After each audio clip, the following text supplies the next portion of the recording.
Hello friends, welcome to Sathya சமையல். இன்றைக்கி நம்ம மிளகாய் கிள்ளி சாம்பார் எப்படி பண்ணுறது அப்படின்னு பார்க்கலாம். இது வந்து கிள்ளி போட்ட சாம்பார், தண்ணி சாம்பார்னு சொல்லுவாங்க. வாங்க வீடியோவுக்கு போகலாம்.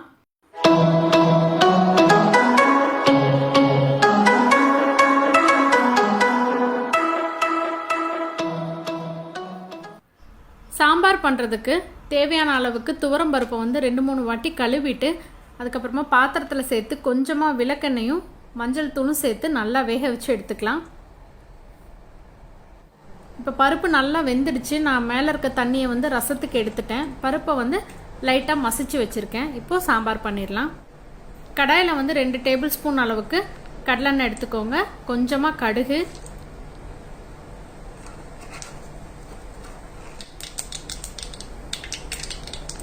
அரை ஸ்பூன் அளவுக்கு சீரகம்.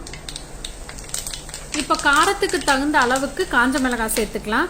நான் இன்றைக்கி விதை எல்லாமே நீக்கிட்டு தான் சேர்த்துறேன். இந்த மிளகாய் நல்லாவே காரம் இருக்கும்.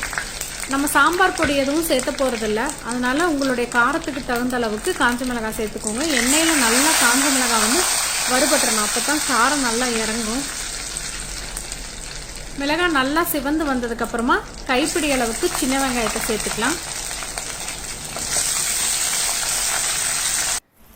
வெங்காயம் வதங்கினதும் ஒரு தக்காளி பழத்தை பொடியாக கட் பண்ணி வச்சுருக்கேன். அதையும் சேர்த்து நல்லா தக்காளி பழம் வந்து மசிஞ்சு வர்ற வரைக்கும் நம்ம வந்து வதக்கி விட்டுக்கலாம். வாசனைக்காக கொஞ்சமாக கருவேப்பிலை,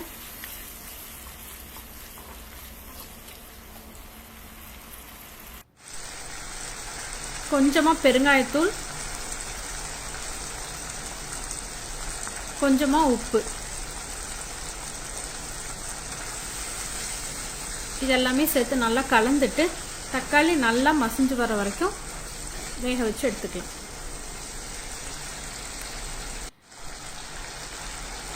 நான் இந்த ஸ்டேஜில் 1 டேபிள் ஸ்பூன் அளவுக்கு தேங்காய் துருவல் சேர்த்துக்கிறேன்.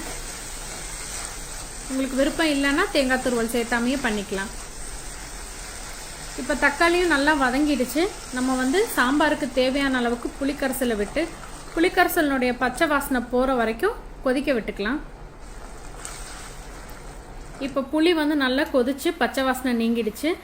இந்த டயத்தில் வந்து நம்ம ஏற்கனவே வேக வச்சு மசிச்சு வச்சுருக்க துவரம் பருப்பை சேர்த்து கலந்து விட்டுட்டு உப்பு, புளிப்பு, காரம் எல்லாமே வந்து சரியாக இருக்கான்னு பார்த்துக்கலாம். இப்போ நல்லா கொதிச்சு பருப்பினுடைய பச்சை வாசனை போனதுக்கப்புறமா நம்ம குழம்பு வந்து நிறுத்திடலாம். இதனுடைய திக்னஸ் வந்து உங்களுக்கு எந்த அளவுக்கு வேணுமோ அந்த அளவுக்கு வச்சுக்கலாம்.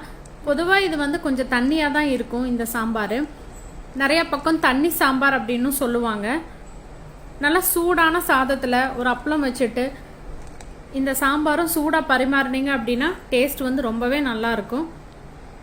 கண்டிப்பாக இந்த ஈஸியான கிள்ளி போட்ட சாம்பாரை நீங்களும் ட்ரை பண்ணி பாருங்கள்.